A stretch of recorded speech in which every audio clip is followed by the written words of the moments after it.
Good morning, everyone. Thank you for taking the time out today to attend the annual meeting. I'd like to call the meeting to order. Please rise for the Pledge of Allegiance. I pledge allegiance to the flag of the United States of America and to the republic for which it stands, one nation, under God, indivisible, with liberty and justice for all. Again, good morning, and thank you for attending today. As is our standard procedure for the annual meeting, we have appointments that are part of running the meeting. So today, the appointments will be, as the recorder, Michelle Bennett. For the parliamentarian, it's Jeremy Tucker, and he was one of the reasons we were trying to delay the meeting 10 minutes. He's stuck on Route 90. Apparently there's an accident preventing him from getting here on time. Hopefully he will be here in time to carry out his duties as parliamentarian. Timekeeper will be Mark Heinz. The sergeant at arms will be Lieutenant Greg Sheff, and the teller will be Steve Habiger. Everybody, where are their assignments? To identify your illustrious self. Thank you. I'm Doug Parks. I'm the president of the association. So as also a tradition every year, we give out the Sam Wilkerson Volunteer of the Year Award. That's something that's done within the Ocean Pines staff, and I'd like to bring up Debbie Donahue, who has the privilege and the honor of presenting this award. Debbie.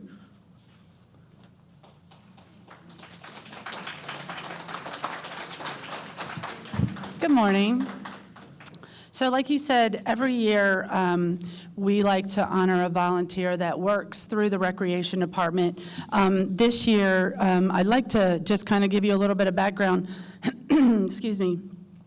In August 2003, the Sam Wilkinson Volunteer of the Year Award was established here in Ocean Pines in honor of an 8-year-old young boy named Sam Wilkinson who lost his life in a tragic accident at Northside Park in Ocean City. As a way to honor the memory of Sam and the Wilkinson family for their dedication to Ocean Pines Recreation and Parks, we felt the award would continue on in his name and pay tribute to Sam's involvement here in the Recreation Department, as well as his father, Bob Wilkinson, who was a volunteer coach at the time here, as well as in Ocean City, involved in coaching soccer and many other programs and events that we offered at the time. Each year, the Ocean Pines Recreation and Parks Department honors one volunteer that stands out in our department. This year, we're honoring a gentleman excuse me, that has been such a great help, not only to our youth programs, but also in the community. He is originally from Baltimore. He moved to the Eastern Shore in 1978 and became a resident of Ocean Pines in 1984. He was lucky enough to retire from the Maryland Division of Corrections in 2016 and has pretty much become a full-time volunteer in our community. He is the administrator, coach, volunteer for the OC Fast Breakers girls basketball team. Many of these girls are residents of Ocean Pines. He was inducted into the Umpires Hall of Fame in 2019. He's the president of his condo association in Ocean Pines as well. He schedules referees and umpires for our programs on his own time. He has offered countless hours of his time helping to restructure rules but to better our programs. He and his Fast Breakers players have volunteered at many of our special events for the past 3 years. He believes in giving back and having the girls learn the same philosophy. He teaches our young group of participants in our basketball skills and drills and helps with setup and refereeing in our youth basketball program. As you can see, this gentleman has been and will hopefully continue to be a major asset, not only to the Recreation Department, but the community as well, and I'm very lucky to call him my friend. He also is pretty handy at catching crabs, and he likes to share, so I get a little bit of a side benefit on that one. But ladies and gentlemen, it's my pleasure to introduce to you this year's Sam Wilkinson Award, Mr. Paul Weisengolf.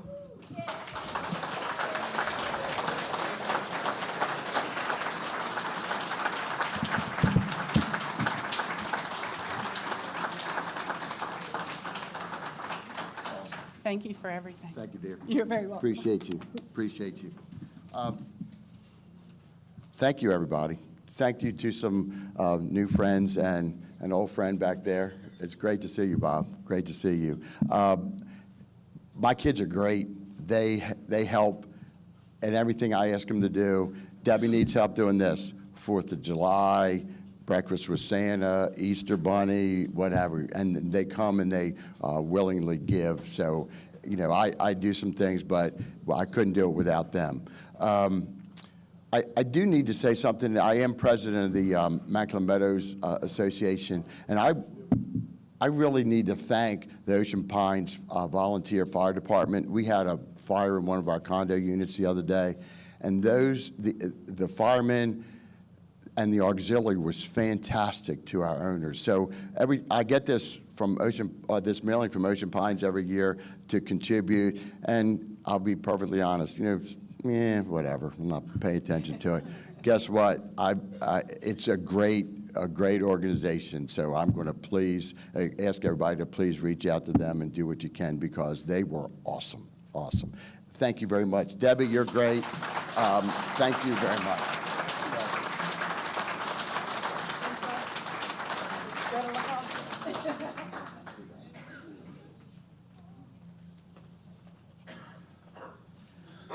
Thank you, Paul, and congratulations. Now it's time to determine if we have a quorum. Steve?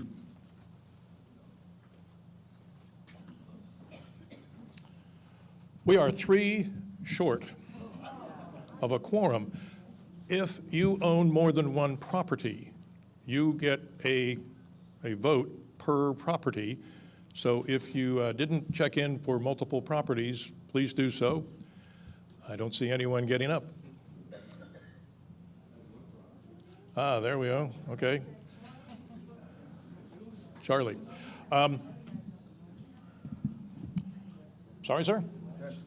We'll, people are inbound, we know. We're people circling the parking lot looking for parking spots, but we are 3 short of a quorum at the moment. 2 now.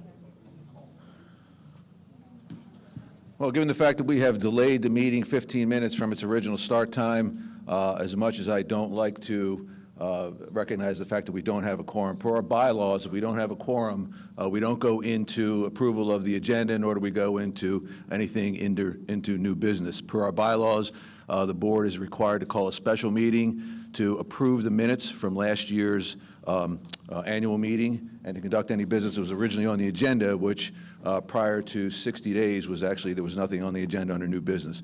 I'm sorry that we can't conduct business in that fashion, but certainly we will continue with what I think are very important things that are the reports from the various departments on what's happened this past year. With that in mind, before we move into reports, and it's interesting that we're talking about attendance, how many people here have been to more than 10 annual meetings? Raise your hand. Look at that. How many people have been to more than 20 annual meetings?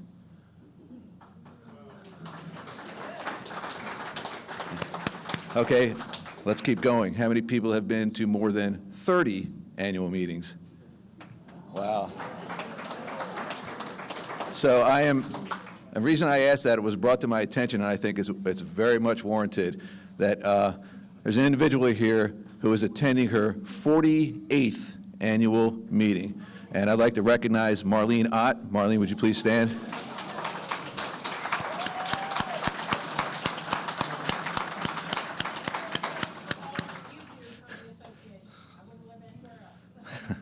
Thank you, Marlene. So with that, we won't have an approval of the agenda or approval of the meeting minutes from last year, so we'll move into the reports. And unfortunately, the first report is our legal report, and Jeremy Tucker, our attorney, is stuck in traffic, as I said earlier, on Route 90. So hopefully he will get here before the reports are finished and he can give his report. So moving forward, I'd like to start with the financial report. And Charlie, if you can forward the information past Jeremy's report and right to John, and we'll go from there. John Viola.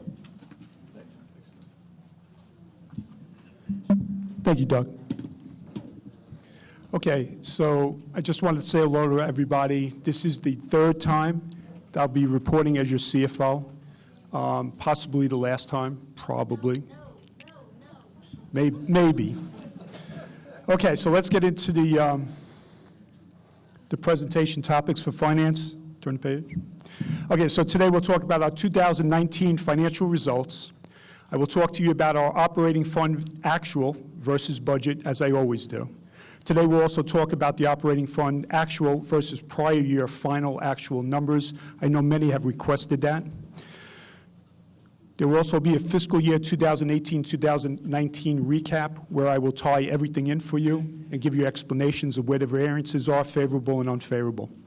There's a base annual assessment budget versus actual in prior year where you'll be able to see where your dollars go. Operating fund performance history, assessment, capital assets, and reserve accounts. Okay, let's do it. Turn the page. Okay, so the first one, as I mentioned, is our fiscal year 2019 actual compared to budget.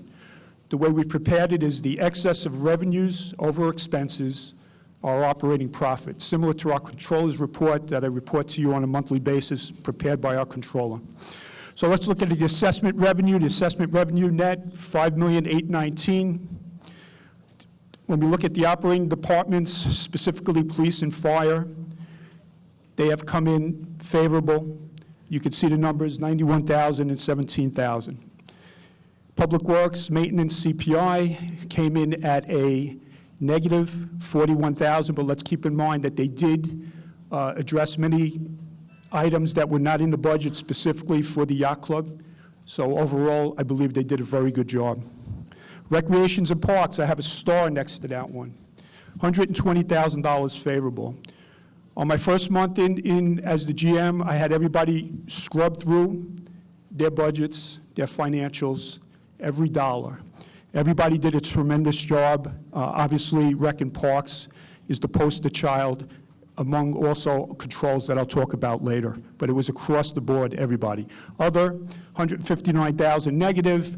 I will talk to you more about that on a later slide. Amenities, $101,723. I'll talk to you about that on the next page and tie it all together. New capital, $13,000 for a favorable. We were favorable this year, $116,000 to budget. Big difference from the last 2 years where I stood up here and had to inform you of losses of around $350,000 and $1.4 million. Okay, so we're definitely moving in the right direction. Turn the page. Okay, so this is what I mentioned on the prior page for our amenities. Very important because we hear a lot in the news about our amenities and what's really going on there. So let's start off with food and beverage. Food and beverage, you see the budget was approximately $93,000. They came in actual $87,000 favorable. For favorable was $6,000. Beach Club, basically on track. Turns Grill, positive $10,000. So the food and beverage this year, approximately $13,000 favorable to budget. Big difference from the prior 2 years. Golf was basically flat. Talk a little bit about golf when it was with budget and the prior year, which you'll see in another slide. Last year, as you know, the weather, especially on the peninsula, did not fare well for amenities, specifically golf, and that was across the board, not just for Ocean Pines. We actually have calculated several different numbers to see the effect on weather. There was one several-day period, 3 or 4 days, which was cost us approximately $60,000 in revenue. So if we had had some favorable weather, golf, you could see, would have been within that target that I had of, somewhere between $0 and $50,000 expense.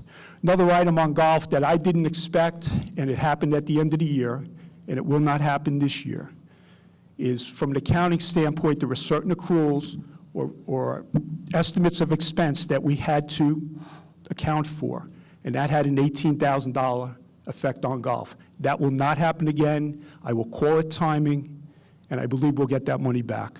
And you'll see that hopefully in the next year or two. So even with all that, the weather against us, a couple of accounting items that we had to accrue for that wasn't in the forecast, that will, based on timing, reverse. You can see we were still on budget for golf, and I'm looking down the road at positive signs for golf. The place is packed. I stand there on the weekends where we have outside play. I talk to the outside play golfers, and I hear what they're saying. It's very positive on that course. And that's a tribute to the entire team, their maintenance, our golf pro, and everybody else associated with it. Beach Club parking, favorable, $51,000. It's a moneymaker. Marinas, $25,000. It's the Ron Fisher effect, along with his team. Racket sports, I'll call it flat, basically, but a little bit in the loss. $101,000 favorable. $101,000 favorable for the amenities that we constantly read about and hear how it's affecting our assessments. Turn the page. So that was positive. Okay, so let's look at actual versus the prior year actual. The assessment revenue, you see obviously it went up, but that's a reflection of a higher assessment. Police, fire, positive. Public Works, Rec and Parks, other, brings us down to somewhere for operating departments, kind of around $40,000. The amenities, positive, $752,000. We all know the answer, but I'll get into that on the next page. That's the big piece. New capital and debt payments, roughly positive $198,000. We did pay back in the prior year some debt that was on the books. Excess of revenues over expenses, you can see we went from the 1.3 million negative that I spoke about earlier to a positive 115, and that's the way we will track. Next page, very important on the 752 that I talked to you about. So food and beverage, you look at the yacht club, and that certainly is the Madwart factor, $590,000 favorable to prior year. Beach club favorable, 205, Turns Grill favorable, approximately $800,000. A lot of it, the Madwart factor. Golf basically at $113,000. Well, I explained that to you. It was positive the year before. I'm going to say it was basically the weather and a few other items that I talked about. Definitely trending in the right direction. The course is packed. We do have some items we have to address, whether it's on the expense side and pricing, and we will look at that for the next budget. And obviously, you know what's going on down there as far as the construction. We have signed up with the Madwart company. Well, we're in the process of it, but they will take over the Turns Grill. I'm very excited about it, and I know our golf pro is also. The marinas, favorable. Racket clubs, we'll address that. So positive $752,000, okay? All right, turn the page. Okay, so this is where I promised that I would tie everything in for you, give you a different look at the financials. In the past, I've received comments that's mostly financial in nature, reports, but this will tie it all together for you, and it also tie into what you've heard from me each month at the board meetings. So let's break it down. We were positive approximately 116,000 on the bottom, and now I'm going to break down for you. I broke it down by amenities, by departments. Now I'll break it down for you on why, what actually happened. Well, we were unfavorable with our IT, our outside contracted services, and that's not a reflection on our IT group, who are putting out many fires on a daily basis. But we did have to go outside for contracted services. It is a function of the system, the legacy system we're moving from. This should, in time, go away. Legal, negative $72,000. It's not a reflection all of the law firm. It's a function of the changes that's going on in Ocean Pines. Whenever there's change, well, there's going to be cost, and depending on what the change is. There also are situations where numerous items come up that obviously, for the best interest of Ocean Pines, we need to receive a legal opinion. The GMHR, that's nothing to do with this GM that's standing up here, but it's negative $90,000. Let's just call that severance and HR expenses. Okay, let's do the good stuff, favorable. Accounting change, coupons, well, we've read a lot about it. There certainly has been discussion. That was something that we did to make our financials consistent on how we report other income for other amenities. It was in total agreement with everybody, from the department head, the controller, and myself. We checked with legal, we checked with accounting. I know this is one that is, there is questions on it. I'm always open to listening to everybody's sides. One point I do want to make, nobody has lost a dollar to my knowledge. You know, when you looked at where we were, when you looked at the losses that we had, when you looked at the balance sheet, when you look at the assessment, and you want to do everything possible to get that assessment right-sized, but also try not to have increases. We did everything possible. We believed this was something at the time that would be in the best interest for the assessment and for everybody. Again, nobody's lost a dollar, and that is not the intent. I'm certainly open to discussion on it afterwards or at any other time, because I know everybody has different opinions on it, but that's what was decided. Next item, reversal. So another accounting change. We did have an accrual on the books. Compliments to Tom Staus and his paper, who have been on me or have definitely traced this item over the year or two. We evaluated it. We researched it, Steve and myself, our controller, along with the accounting firm, and that was a favorable adjustment to our P&L. Again, looking at where we were, doing everything possible to keep that assessment in line and right-size it. Recreation, favorable, $120,000. Talked a little bit about that before. Cost-cutting controls, a model for what I'm looking for every other amenity, every department to look at. The controls are excellent. The cost-cutting, the way that the financials are presented. And again, everybody is doing it. Certainly they're showing that they're standing out this time, among everybody else, doing a great job. Beach parking. I don't know what else to say there. If I say I want a 5-tier parking garage, they'll run me out of town, but I definitely won't do that. Okay, only kidding. Marinas, positive as always, all right? 116,000 positive. Next slide.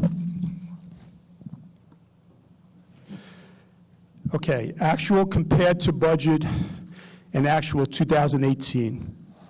So what we did here and what we do every year with this, and I believe this is a good slide and I get a lot of positive comments on it, what we do, we break down the assessment. So operating expenses, you can see we break it down by department, by amenities, and you can see where your dollars go, especially the assessment. So the assessment was $951 on the bottom, and we came in at $937, definitely reflecting the positive 116 that I spoke to you about, all right? So I've pretty much gone through all the items here and how it's reflected. Something to point out is you can see the amenities, which I will talk about on the next page, on how that was positive on your assessment. So the amenities overall, positive on the assessment. One other item I would just want to highlight a little bit, as you see down towards the bottom, contribution to operating fund deficit. So if you look at your assessment for 951, you can see how much of that assessment is going towards paying down the loss that we incurred 2-3 years ago. We're paying it down. It'll be reevaluated for this budget. It definitely won't be anywhere near that kind of number, but it is reflected in our assessment. So we made changes, not pointing at anybody. We made changes. We decided on those changes, Ocean Pines. For whatever reason, we had the losses, and now we're paying it back. But that is turning around. Okay, next slide. So here I'm going to break down on the page we just left. I showed you that your operating departments, what it cost, and now I'm going to give you the detail towards it. It's an additional slide. So you can see the operating departments in the budget cost $735. The actual came in $733. The prior year, $737. All right, so that's the detail. Next page. I want to focus on the amenities. That's a good one. Okay, so you can see on the amenities, 2019 are the first two columns, budget actual. You can see it's favorable. You can see where beach park and marinas, aquatics, golf is basically, coming along. Yacht club delivered what exactly was expected of them. The beach club basically is static, but it's favorable. It's favorable for your amenities. In 2018, not so much. Okay, let's turn the page. Let's look at our operating fund over the last several years. So back in 2016, which I'll use as the base year, after this legacy fund and all that other accounting and assessment dollars, or however you want to say it, that was needed to bring us back to positive, we started off with approximately $6,000 in an operating fund. We look at 2017, there's the 360 I spoke about, negative 2018, well, we've talked about that, 1.3. Positive 116 in 2019. There's the $71 of the restricted assessment funds to reduce operating deficits. So that's where $71 of your assessment went. Our assessment, I'm included in that, bringing it down to $895. Like I said, I don't foresee anything like that number 71 in the next assessment. Okay, turn the page. Annual assessment increase history. In the past, when I did this slide, it was probably less than 1%. When I showed you for 5 years, it was a fraction of a fraction. For this year, over the 5-year period, the percentage increase for 5 years, came out to $77 in the aggregate. The percentage increase was 8.3%. Simple math, let's just keep it simple. For the 5 years, 1.7% increase on your assessment. So there's something important there, and I've kind of led up to it so that you could see it. But let's look at the detail below. The history of what we paid each year, 16, you could see that the board kept it, 921, 921, 921. 2019, we had the increase, 951. And then the last year, 2020, 986. So it was $77, the aggregate, but if you look back on the page that I just spoke to you about, how much of that was to pay off that loss that we had? Basically, Steve, $71. So you can see, so we're bringing down the debt. The amenities, the departments they're operating on full cylinders, so you can see which way we're going for the future, all right? So it came out to an average of 1.7%, but keep in mind, a lot of it was to pay off for that 1 year. Okay, let's go to the balance sheet, please. Okay, so basically, I'm not going to spend a lot of time, but this is balance sheet. It's pretty straightforward. It's consistent with the prior years. You can see that we're basically $50 million based on historical cost or whatever. There's our accumulated depreciation for a net book value of $22 million. So keep in mind that comes into play when we do the reserve study. We did do a reserve study last year. I'll talk about that in the GM report, which I felt was a very positive experience for everybody, and it tied a lot of things together. Okay, next page. Reserves. The last slide. Okay, so to me, this is one of the most important slides because it shows us where we're at, gives me a gauge on what's going on. If you listen to me over the last 2 years or 3 years or whatever, just from looking at this slide and other financials, I could tell you that bulkheads, dredging, drainage was really not happening, definitely not on track where it should be. One of the first items when I went in as GM was to jumpstart bulkheads, drainage, dredging, and now roads. Colby, as the operating director, that was her first task, along with Eddie and Nobi. They have definitely jump-started this program. Stuff is happening. Stuff will continue to happen. There will be a presentation that Colby and her team have put together for the September board meeting to show you what will go on over the next year, as well as a 4 or 5 year plan. Definitely a major win as far as getting the association back on track on that very important initiative. Okay, so let me just on the bottom quickly. If you look up in the third column, the $4.2 or $4.3 million for expenditures in the replacement, let me focus on that. If you see on the bottom left, I put a little chart there. Actually, Michelle did it for me. Admin police renovation, $1.3 million. This is what's been budgeted. We have several initiatives going on. And right now, this will show you what we anticipate spending over this projected time period up above, if not a little past it. So and again, these are replacement reserves. This is capital. Admin police renovation, 1.3. Country club renovation, 1.6 million. I could tell you that we've done the most work on. I just got the bills the other day, or an updated bill listing. We are on budget. We are on track. Cart bond, 0.4, 400,000. We're hoping to come in a little favorable on that. I will keep you updated, or somebody will keep you updated over the next couple of months, but we are looking at some favorability there. North Star, $300,000, $400,000. The color code I received on Friday as I get a nod, so obviously up to virtual, is green. So we have red, yellow, green. Red's not good, yellow's in between. Green tells me I'm on track. I've done many of these type of situations, these installs, and especially one being done during the busiest time of the year with many initiatives going on. Credit to the team, but we need to have a little bit of slack there as far as timing and possibly some cost, which would be capital. That has not been identified yet, but I'm just letting you know, but nothing that wouldn't be within a parameter. So right now, virtual, I'm being told it's green, and everything I'm sensing is that it is. White Horse Park, $150,000. The only thing I can say there is I pass by it every day. I see everybody that's enjoying that park. It's packed. Compliments to everybody that put that together. Public Works, I don't know, Rec and Parks, everybody. Craft Building, talked about that, $85,000. They're actually breaking ground, I believe. I saw something the other day, and I know it's on target to start now, and then the other. So $4.3 million.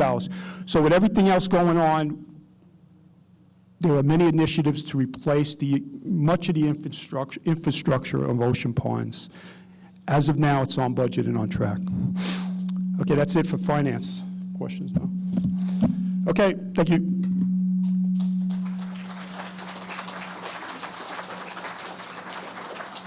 Thank you, John. The next report will be from our General Counsel, Jeremy Tucker.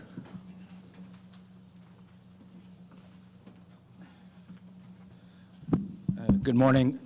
My name is Jeremy Tucker. I serve as your General Counsel. I work with the law firm of Lurch, Early and Brewer. We've been your General Counsel since around late 2016.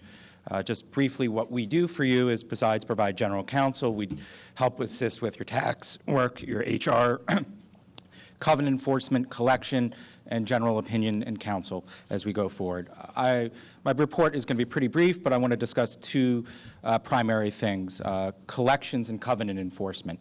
When we were brought on, and throughout the last 2 years, especially this current board, we were tasked with ensuring and assisting with enforcing your governing documents. The concept was that for all of those that are complying with the governing documents, those who have been allowed, for whatever reason, to not comply with the governing documents have been essentially going off your backs, one, versus collections, and two, for those homeowners that live next to somebody who's violating the governing documents, having to deal with all those things. And for whatever reason, the status quo allowed that to happen. And from my experience, and certainly some of the board members' experience, some people only respond when there is consequence, and that is unfortunate, but it is the reality. So what we were tasked with is taking a more aggressive view of collections, going proactively after people within the confines of your governing documents, Maryland and federal law.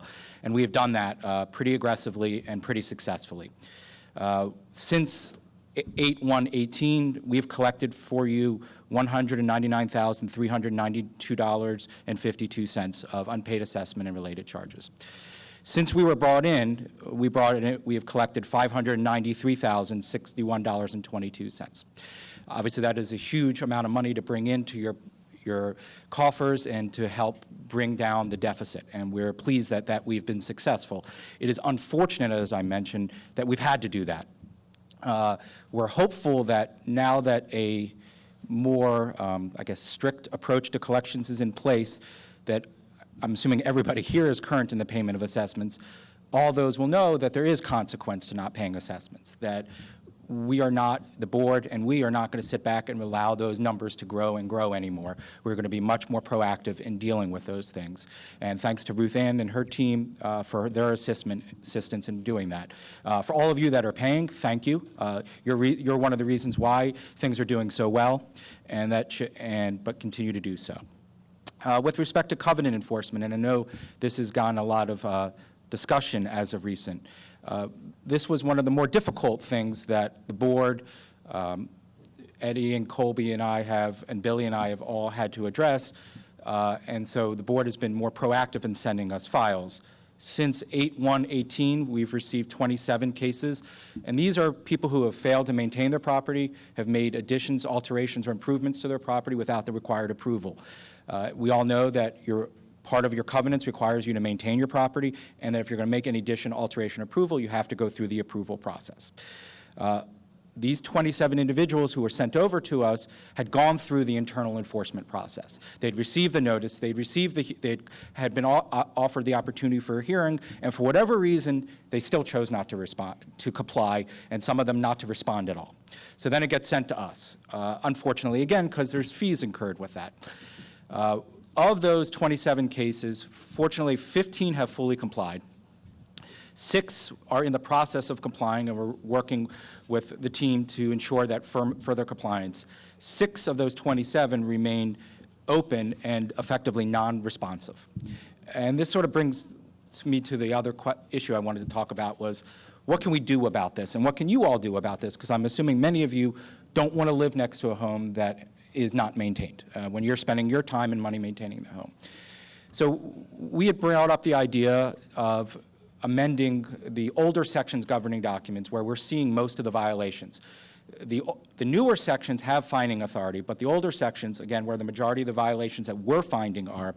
And so we talked about amending the governing documents, your DRs, to allow for the board to impose fines after a hearing. And the reason why we think that this is a good idea, and again, I represent somewhere in the neighborhood of 800 communities, my firm does. And the reason why we think that this is a good idea is that it allows the board internally to enforce their governing documents. Again, back to what I mentioned, for whatever reason, some people need consequence to comply. And I'm sure there's a psychological reason for that. But the benefit of this, and it's something to consider, and I know the new board will hopefully take this up, is giving internal fining authority gives this internal consequence without having to send it to my office, without incurring those legal fees, with trying to promote more internal. I understand there's concerns about controls, abuse of fines, and those are all things that we can contemplate in the amendment to the DR. We can establish minimum and maximum fines. We can establish requirements for hearings. All of those things can be put down in paper for you all to consider. And it's something that we have found through our communities that when they have that, it further reduces violations, both because, of course, fines act as a deterrent and a penalty. We prefer the deterrent effect, that people know that something's going to happen, and hopefully they'll comply. The idea is to make sure that that happens. I'm certainly happy to talk to anybody afterwards about how this would work and what it would look like, and certainly answer any questions. And certainly if some are proposed to the board, I'm happy to respond to those through the board. But in summary, this has been a very good year for you, very good year for the board. In my impression, sort of sitting in the background and dealing with this was a turning year for the board. Instead of having to focus on just fixing the problems of the past, this has been a year of moving forward, of getting things done for the future of this. And so it was a really interesting thing to watch, and I hope you all have been able to watch this sort of transition of fixing and now improving going forward. And I think it's something that I have certainly said to Doug and the board that it should be commended, and I am sort of, I don't mean this in any way, I'm so proud of watching this happen because it's really something to see. And I hope that we spend some time talking about those changes. Thank you. And so, in conclusion, as I mentioned last year, and I'm sure I will mention every year, it is a professional privilege and honor to represent Ocean Pines. You are in a unique and wonderful organization to work with, and I hope to continue working with you, and it's been a professional privilege. And certainly if anybody has any questions afterwards, I will be certainly here and be glad to talk to any of you. Thank you very much.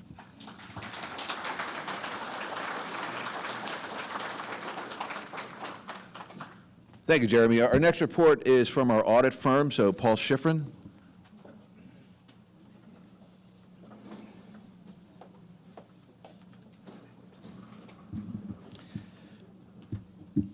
Good morning. My name is Paul Schifrin. I'm an audit partner with SC&H Group, and we perform the audit for Ocean Pines. This is the third year that we've done it. The report that gets produced each year is about 45, 50 pages long. John and Steve and their team are responsible for all of the information that is in the report. We perform procedures to give some insurance that those numbers are what we call not materially incorrect or materially correct. So we do those procedures in accordance with general accepted auditing standards, which is national standards. And, happy to report that this year, as in the past few years, it is what we call a clean opinion, an unmodified opinion. So it says that the numbers are accurate. That's really the one page or 2 pages long out of the report that we're responsible for as the auditors. As I said, Steve and John get credit for all of the numbers themselves, good or bad, and as you've heard this year, the numbers were good, and we can come back behind and say that they were good and accurate. The other thing that we do is look at an internal controls as just part of our procedures. We do not opine on the internal controls of the organization. We just get an understanding so that we can utilize those in performing our procedures. That's really, all that we had for you today. Other than thank Steve and John. Their team did a wonderful job. They were ready for us. They were prepared. The adjusting journal entries that we had were expected in areas that, not that they were errors, that they get done later on in the process. Most of that is with depreciation and the fixed assets. So there was nothing that we found that was out of the ordinary or unusual or in error during the year. So I'll also be here afterwards if anybody has any questions for me.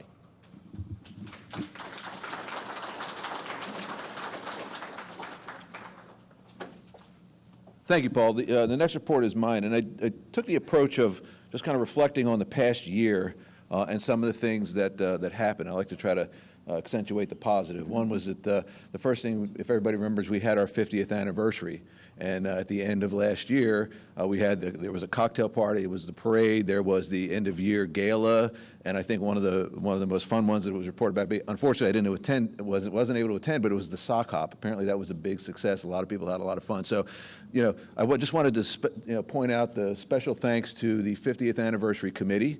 I see some of the members here, and specifically Jenny Cropper-Ryans for her involvement in organizing all these activities. It was a wonderful celebration that we should be proud of, so thank you. We also held some town hall meetings last year, and it's something that I would like the new board to continue. I think it was something that was very relevant to the organization, relevant to the membership, and it provided an opportunity to get the back and forth dialogue that we don't normally get at a board meeting. So I think it's really important that we continue that, well, I don't want to call it a tradition, but I just continue that practice that we have these town hall meetings. So I'll be reaching out, and the board will be reaching out to the community to try and generate some interest in, again, a town hall meeting with relevant subjects that we can all share ideas on and keep moving that forward. So next slide. So John pointed out the economic turnaround. I want to take a little bit of a different twist on it. I think everybody in this room and everybody in the organization needs to applaud themselves, because without the participation of the membership and the belief in these amenities and the things that we have here in Ocean Pines, this wouldn't have happened. You can't put it down on paper. It's got to be something that people want to do, that people are willing to do, and willing to spend their time on. So I want to just point out that I think as a community we should congratulate ourselves because we collectively helped with this economic turnaround. The other part of it, too, is that if you remember the forensic audit, that information was done. It was made available to anybody, so I would encourage anybody who's still interested in looking at the information from the forensic audit to please request a copy, and you can get that information by stopping by the admin building, and they'll provide you all the necessary information. I threw in the county funding request. I don't want to go into too much detail, just to let everybody know that we go to the county every year and solicit for funding, all right? And this year we were granted the amount of funding as you see up here. In case anybody wants the detail here, on the roads, there's a calculation that they have to do, so I can't give you an absolute dollar amount with regard to the roads, but I wanted everybody to be aware of that's the mechanism that's used to do the funding. In John's report, he mentioned the reserve study. I also want to recognize Gene Ringsdorf, our former assistant treasurer. He had to step away for health reasons, but he did an outstanding job along with the Budget and Finance Committee in bringing the reserve study up to date with all the assets that we have, and it's very, very good. I can't stress the level of importance in having that reserve study accurate and up to date. So kudos to Gene Ringsdorf. I want to publicly thank him for his work on that process as well. If you recall, We did have, unfortunately, had to change general managers, but I think what we took that as a board as a challenge to try and figure out how do we transition, from the situation we had to the situation where we hopefully go forward with. And again, I won't go into all of the details there, but we certainly, I think the results now are speaking for themselves. Hopefully we can continue in that way. It not only takes the GM and the board, but the staff as well. I think the staff needs to be commended on their involvement in helping turning Ocean Pines around as well.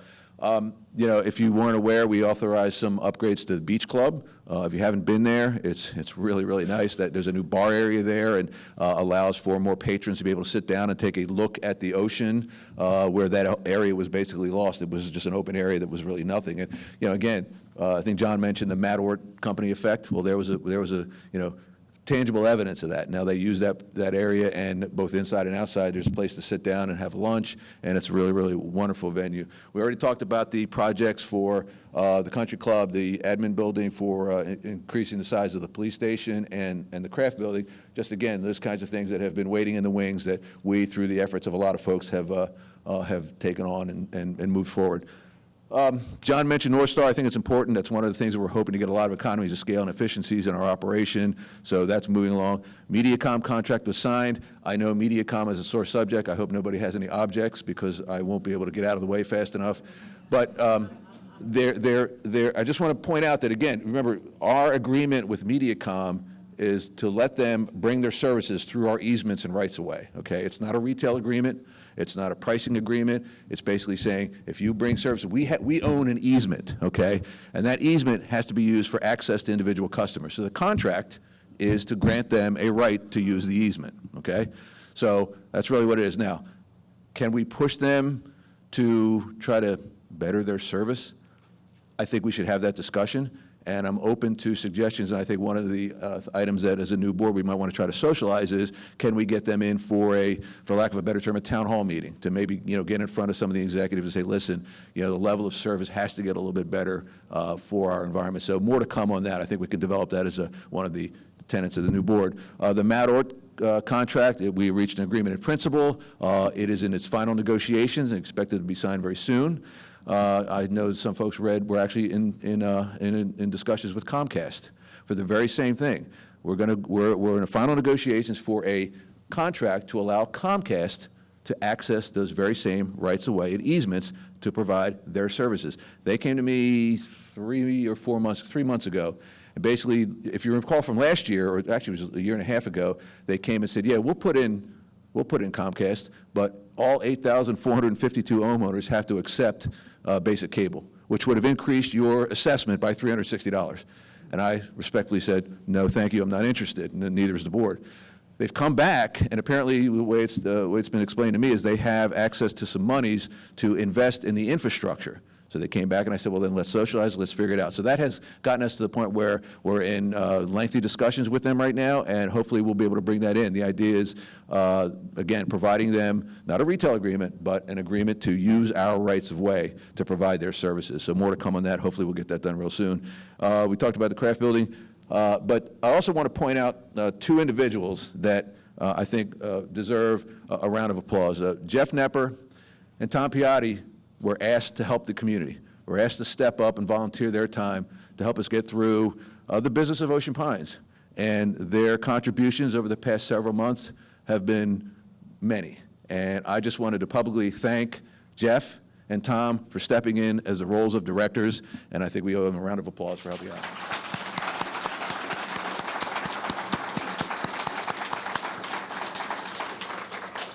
So that's it. My report wasn't as lengthy as John's. He's probably got much more information to report. So the next item on the agenda is the general manager report. John.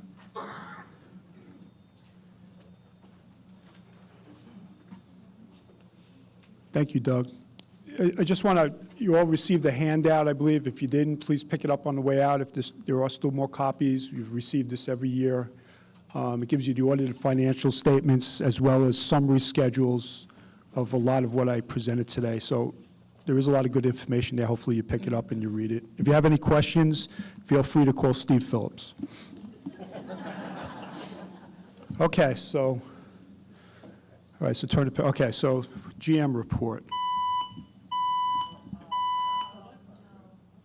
May I have your attention, please? May I have your attention, please? A fire has been reported in the building. A fire has been reported in the building. Please proceed to the stairways and exit the building. Do not use the elevators.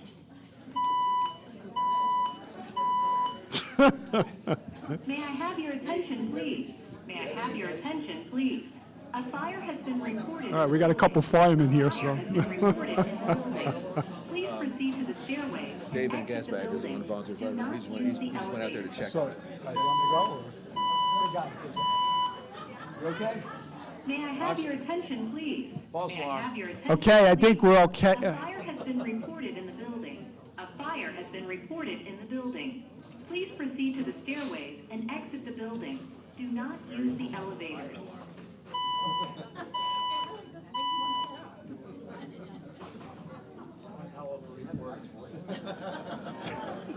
Last year was it was the flood, right? Some guy came in with the flood. There's no limit to which you will not. And we're going to have to restate the fire budget. Oh, are we going back? Yeah. Are we okay? Are we good? Ask Charlie to start recording again. We're okay? Yeah? Let's get the word. We're okay? Okay, everything's good. Thank you, Tom. There's your board member working on that one. There he is.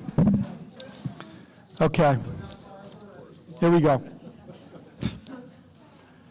All right, so the GM report. So first thing, any GM or anybody should come in, or any type of management, is assess the situation, which was done several months ago. As far as approaching everything, the biggest thing I saw, and I had the advantage of being here for several years, working in different, whether it was on budget and finance, CFO, controller, whatever. So I did have a lot of insight, and what I really believed that we needed to do as an association was to empower our team, empower individuals. I had to utilize our team. We have a lot on our plate, and that's fine. And honestly, it's all constructive. The only way to get it done is by utilizing the team. It's not a one-man show, and we have a very good team. And we're building that team, we're developing that team. I've put in place work groups. I'm very lucky to have many experts in different fields: construction, finance, other areas, compensation, HR, that I've reached out to and have come in and assisted in work groups.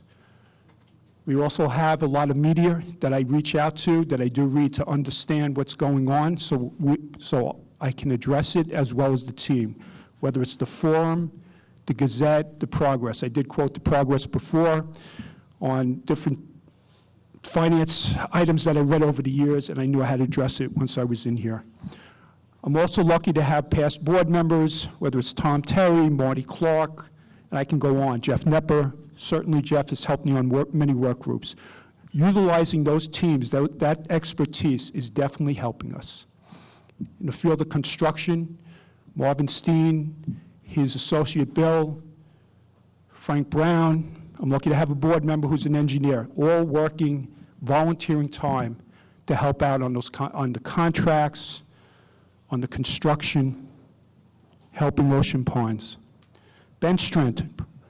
One thing I did see 2 years ago when I was here, when there was a change or somebody left, was the bench strength wasn't exactly where I would like to see it. The same when I came in 4 or 5 months ago. We're working on that. If anything I want to do, I want to make sure we have a team in place, cross-trained individuals, that if something does happen, we have somebody to step in. I'm not saying there was anything wrong before, it's just that makes a stronger organization, and over time, with the investment now, it saves money going forward.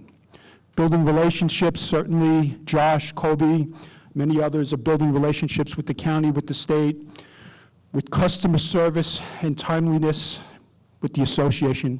I believe that's happening. This team now is results-oriented. I've talked to you about the bulkheads. You've seen it, the drainage, the dredging, the roads, all coming back, jump-started.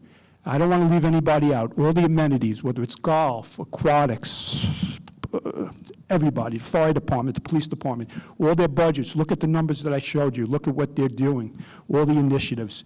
It's a total team effort. I really don't want to leave anybody out. The IT group, I know Len's here helping me, he's waving at me over here. So Operational review. One of the first things I did was to hire a public relations and marketing director. It was definitely my best hire.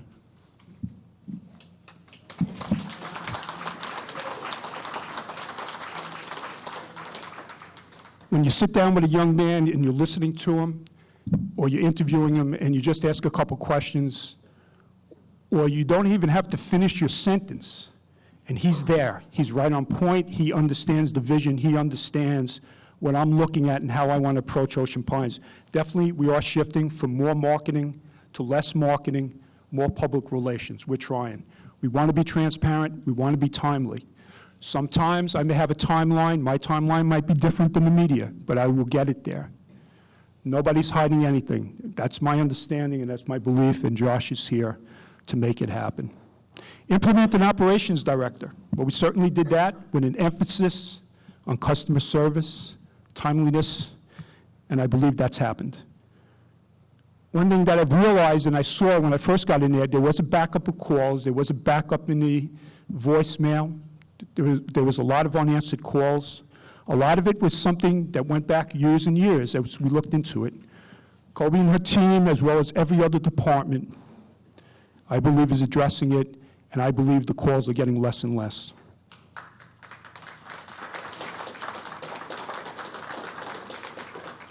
I spoke about the bulkheads drainage. I won't talk about that again. What I do want to talk about is the forensic audit.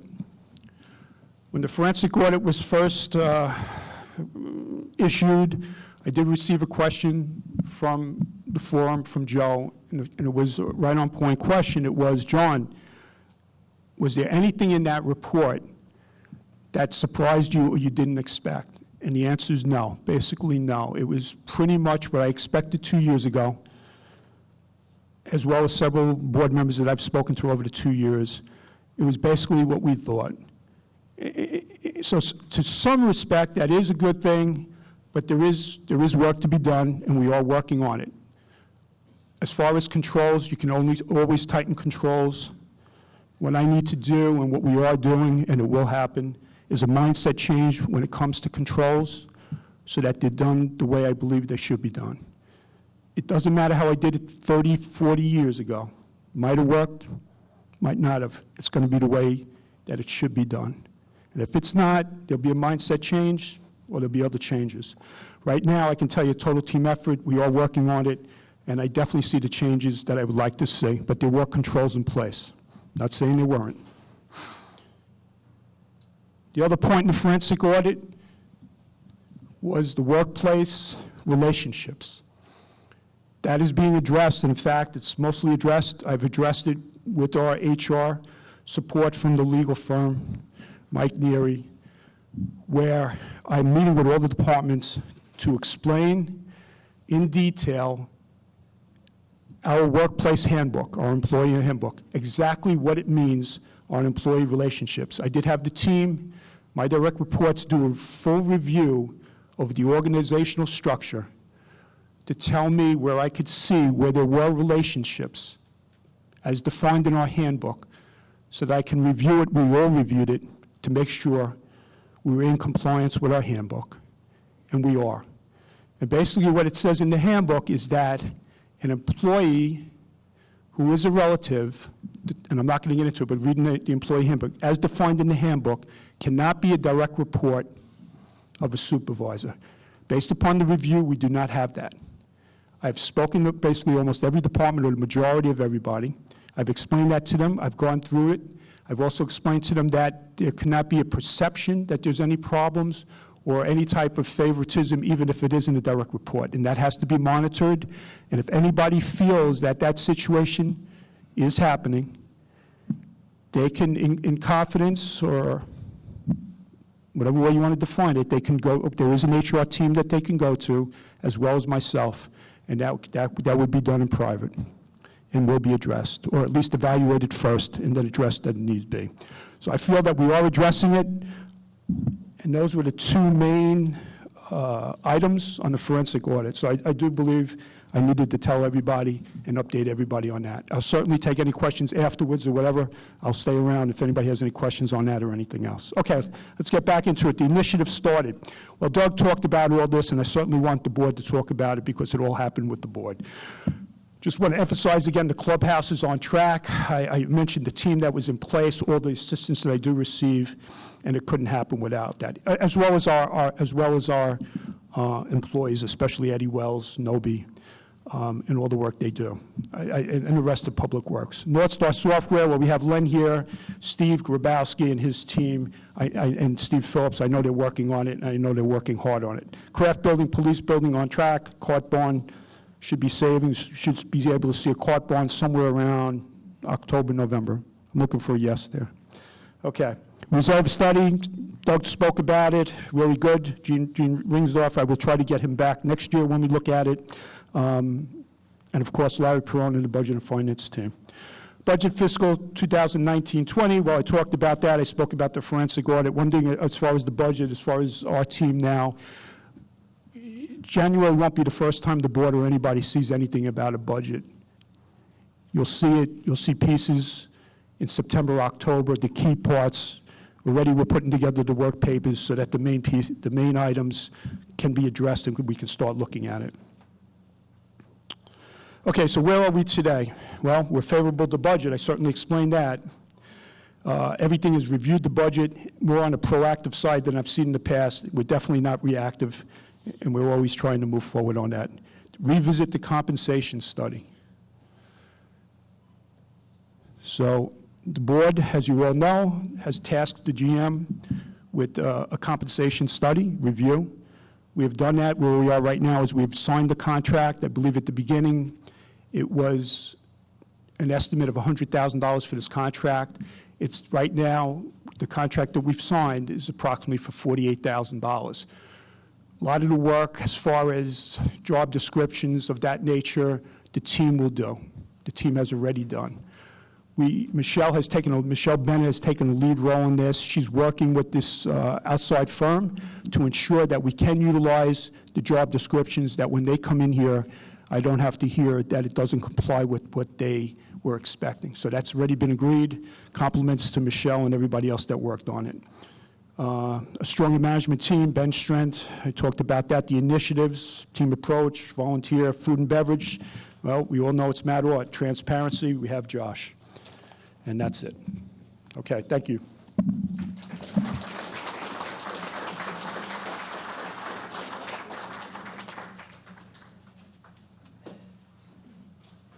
Thank you, John.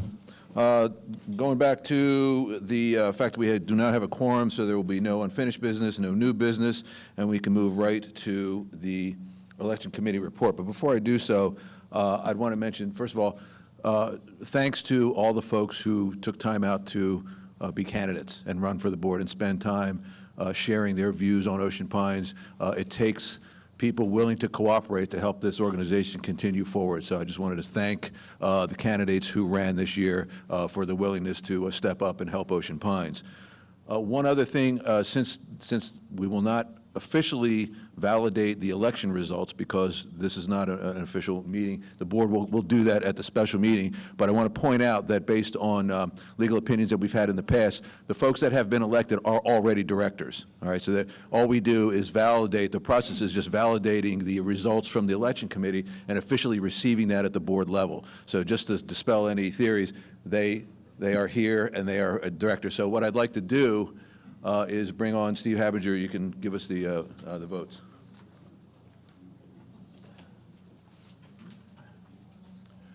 Thank you, Doug. As chairman of the Elections Committee, it is my pleasure to validate the results of the 2019 election to the Ocean Pines Board of Directors. Yesterday, the Elections Committee reported the results of ballot counting in this election. In accordance with Ocean Pines bylaws, Article 5, Section 503D, the candidates that have been elected to three-year terms are Tom Janasek, Larry Perron, and Camilla Rogers. Congratulations to them.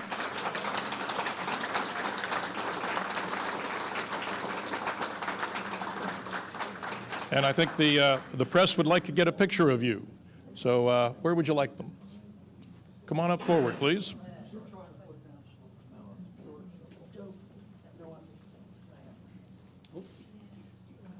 let's see. How about, Stand behind you, because it's all about you. yeah, well, you can, Thank you very much. everybody can see Tom, can't they? And hear him as well, so. Good? Just a moment. Look there.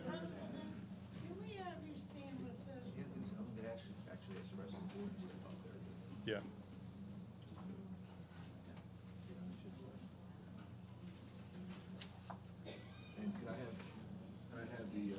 The remaining board, yes. Colette? We better stand up front here. Well, that Frank? Move up, make me look bigger.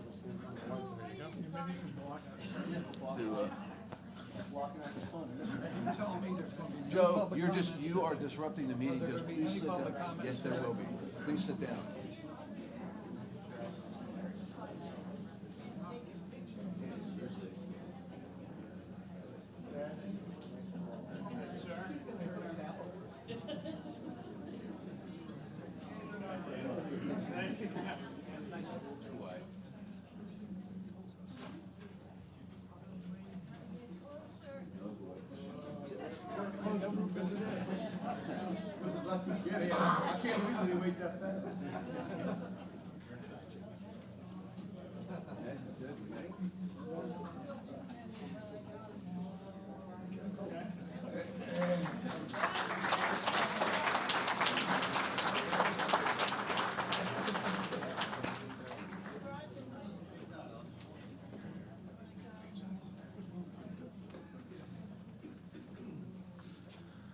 As a professional courtesy, since everybody's here, we will open the floor for public comments. So as with any meeting, public comments, please come up, introduce yourself and your address, and be reminded that public comments are limited to 5 minutes. So the floor is now open for public comments.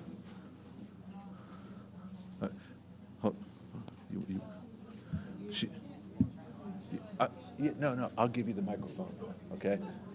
Charlie, can you double check, make sure that microphone's on?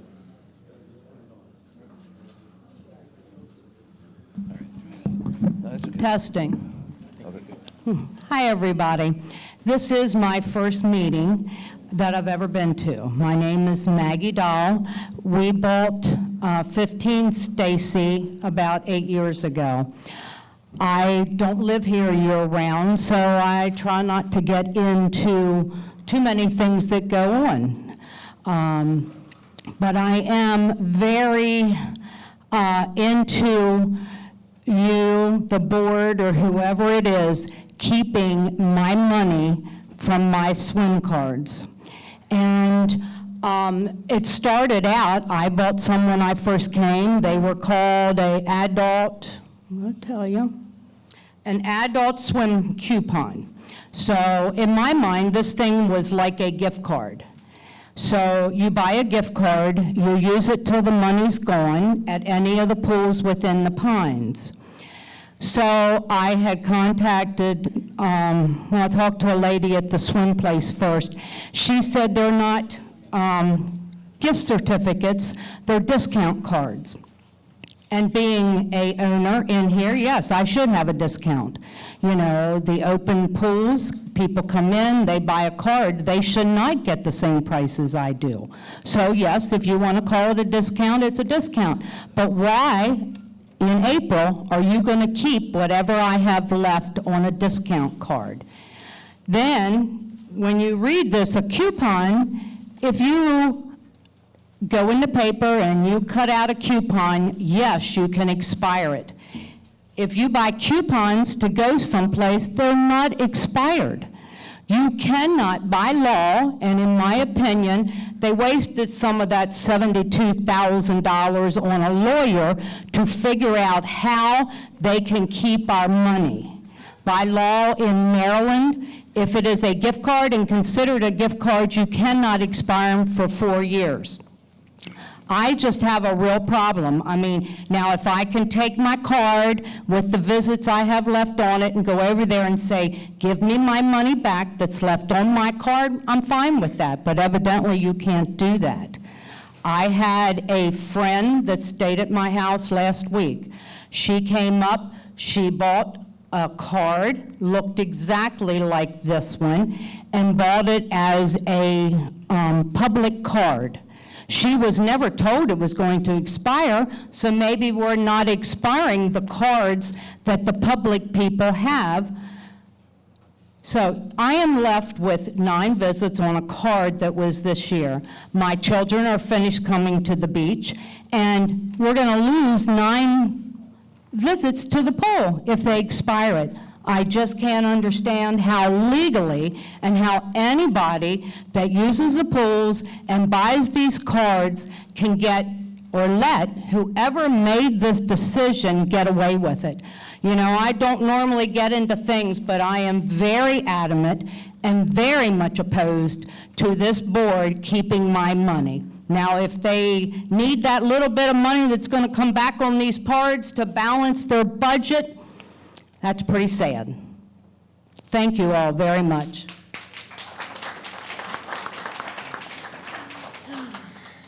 Hello. Becky Clark, 866 Ocean Parkway, full-time resident. I've stood before the board before, and I have concerns about our amenities being open to the general public.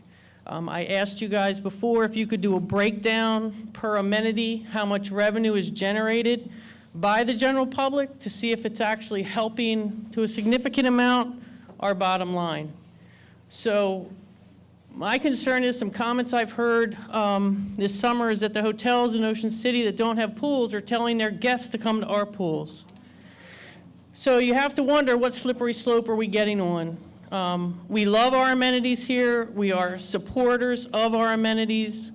We love the work that they do, but my concern is when is this going to become too crowded? And I have to give a kudos to the aquatic staff because they handled July 4th weekend flawlessly, and it was packed. So we have good teams in place, but we are a homeowners association. We are not a resort destination where we are now marketing the general public, but my concern is, are we here for the residents and our guests and our family members, or are we here for the general public? We are not a municipality. Aside from that part, I do want to thank especially John and all the teams. You guys have just been amazing this year. You've righted the ship, and I didn't know if we were ever going to get out of that hole we were in, so thank you very much.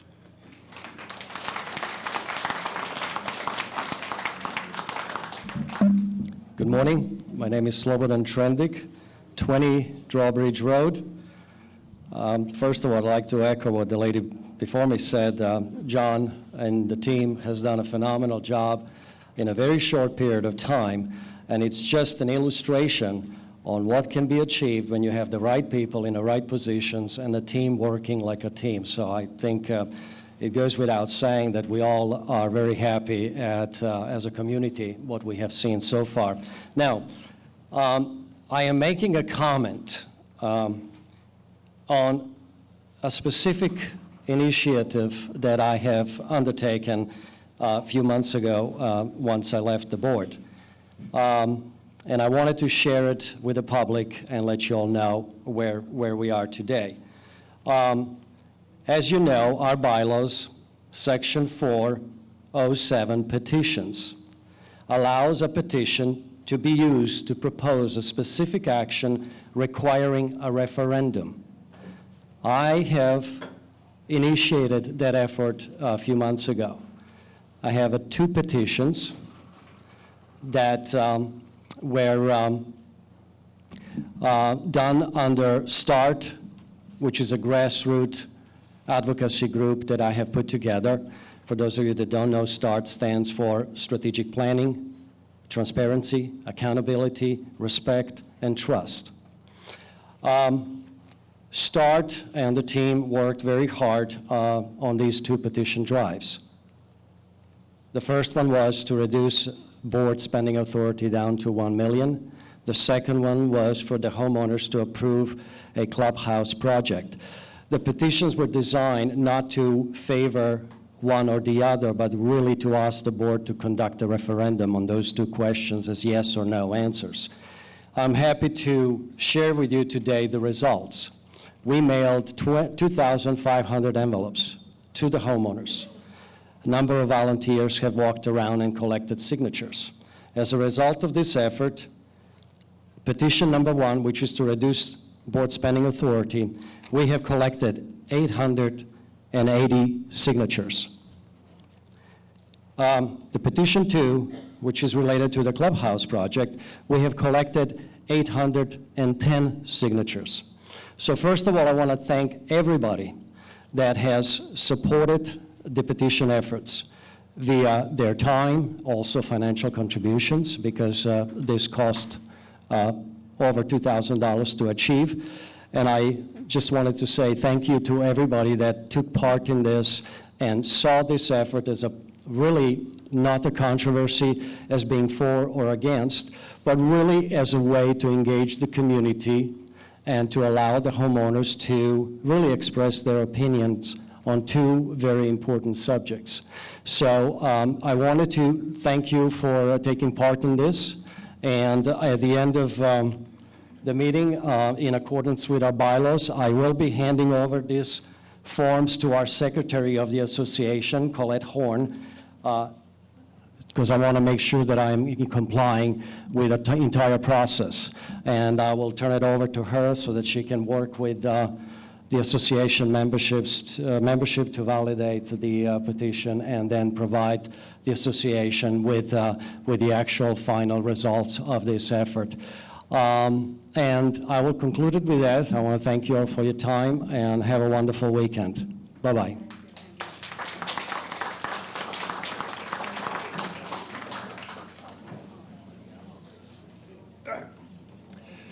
My name is Olaf Oosveen, 12-Lord guy, and I've been living 28 years here, and I guess I've been coming to 28 meetings, except Marlena beat me to the stick.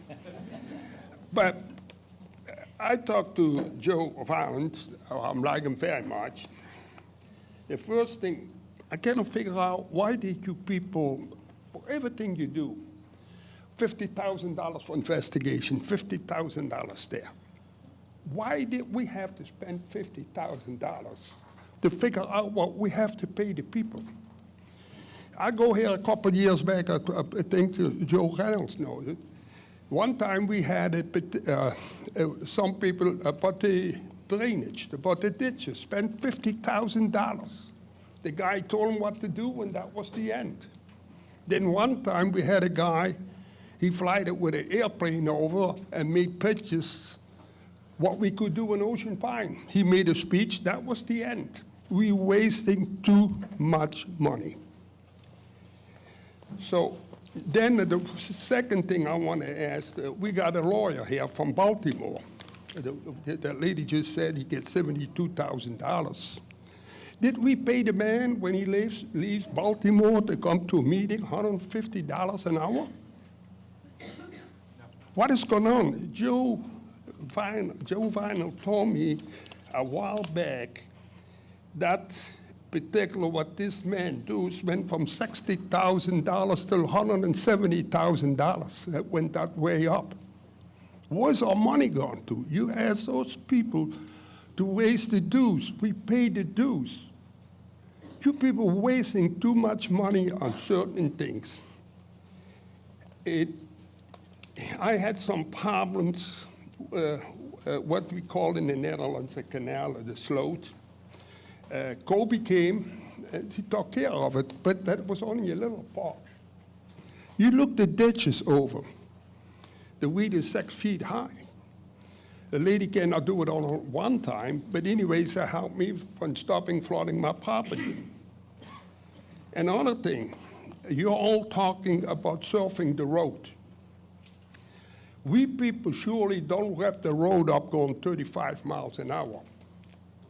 I ride the bicycle every day up the parkway.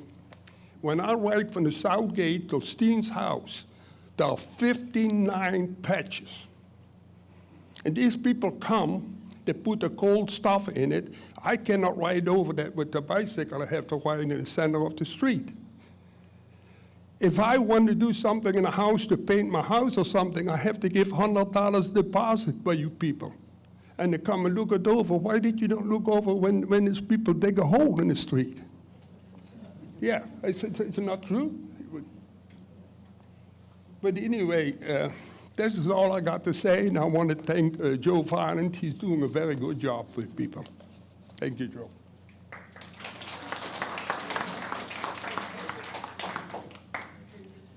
My name is Ann Shockley. I live at 273 Windjammer Road, and I wanted to speak towards referendums. I love to give my opinion, as my friends know, as much as anybody. But it's also a reason that I elected who I thought would serve the board well this time and every time we've had an election. So I somewhat trust those people to do what they need to do to enhance Ocean Pines and make it a place that we all want to live. What I think some people, perhaps maybe you all do know, that a referendum costs money. If you lower your amount from 1.8, I believe is the threshold now, to 1 million, yes, $1 million sounds like a lot, but if you're building things and doing things, it's really not much at all.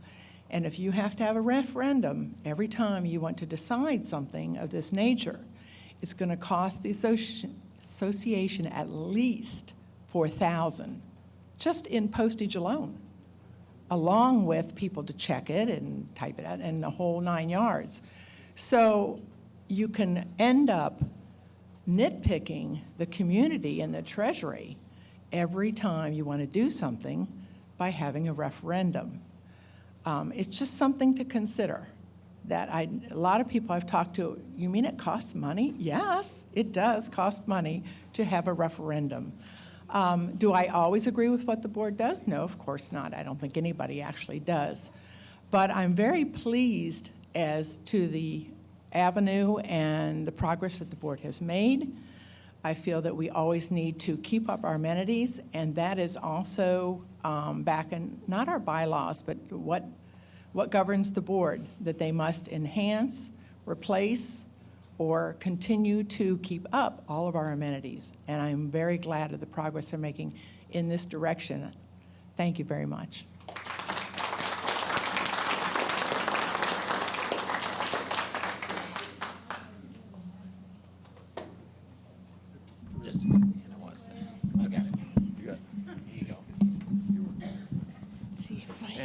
Stand up here. Anna, I'm you can getting sit if old, you- folks. Anna, you can sit if you like, Anna. It don't look good. I want to thank the board for doing an excellent job. I'm very happy with the new system we have, thanks to this wonderful board that's picking. And we have to trust them. That's why they are elected. So if they do things that we don't like, don't worry about it. They come in the end, they'll fix it up. Now, I have a comment to make. I've been after them to do repairs on the walkway going to our pavilion. Every time we have an affair, it's very difficult because you can't walk. There's all kind of ups and downs, and there's a lot of seniors here, including me, that have trouble walking up that thing. So I hope that you will consider fixing it as soon as possible. And I thank you all for coming to the meetings. It's very important to come to the meetings and voice your opinion instead of yelling and screaming. But I see a big increase in the food. Our people are real happy with it. And I'm so proud of what the board does, and we have a great board, and good luck to you all again. Thank you.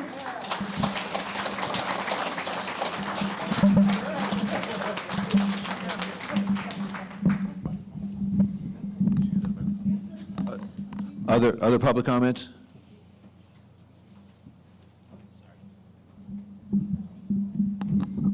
Pete, if you want to sit down, please. Good morning. Pete Gomsack, 417 Blue Water Court. I came here this morning not intending to speak, but feel that I should. I want to echo, I think, the comments of Ann Shockley, and to some extent Anna. Slobodan, I know you, I listened to you. I thought you were going to do what you did today, present the petitions, and I respect the effort you've put forth. Certainly the bylaws provide for what you've done, and so I'm certainly appreciative of you doing that. However, I hope that if the signatures hold up, which they probably will, and it goes to vote, that you'll vote no, as I intend to do, on both of those proposals. Number one, as Ann Shockley pointed out, $1 million may sound like a lot of money, but it certainly is not in the scheme of things. I think it will tie the hands of the board. In my opinion, we have to trust the board that we elect. The bylaws provide a certain percentage which protects against inflation over the years, so it's tied to a percentage of the annual assessment revenue.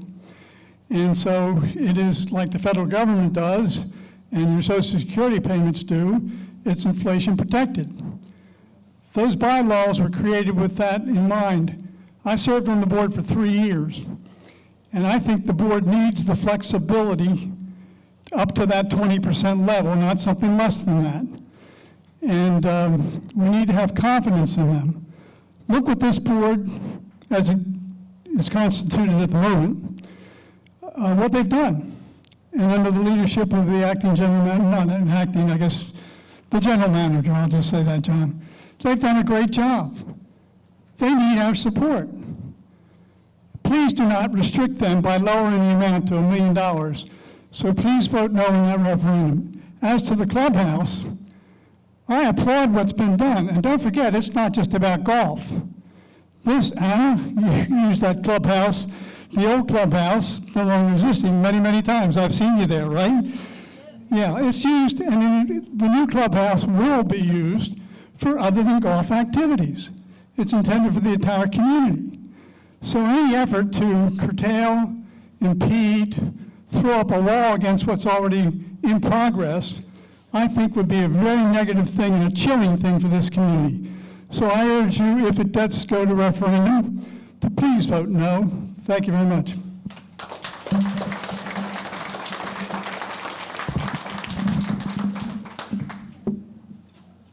Other public comments?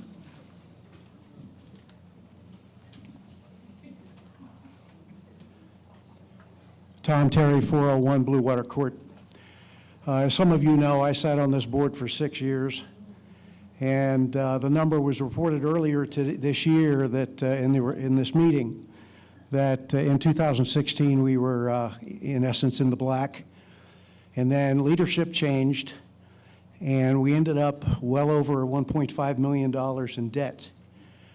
One of the leaders of leading into that change stood up here a few minutes ago with a couple referendums in his hand, trying to lead the community again. I strongly recommend that you remember that the decisions that were made and led by certain people led us into that financial disaster that we ended up in. These are very important things, and I'm certainly not against the idea of referendums. I did one for the yacht club. I have no problem with referendums, but be very careful who you allow to lead your thought and lead your decisions. The folks who have complimented this board that we have today, I absolutely parrot their comment. This group of people has been absolutely fantastic, especially the ones at the end of the year. And I'm very happy, quite frankly, with the new group that came on. I applaud all of the new members, but remember, we have to trust these people, and trust is an important word. And when somebody has violated that trust in the past, pay very close attention to where they lead you. So I applaud the folks that got elected, I applaud the folks that are carrying over, and I sincerely hope this community will be very careful who they listen to and who they follow. Thank you.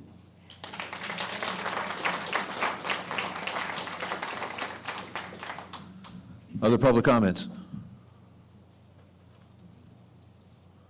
Seeing none, I'll entertain a motion for adjournment. Is there a second? All those in favor of adjourning the meeting? Opposed? Thank you, everyone.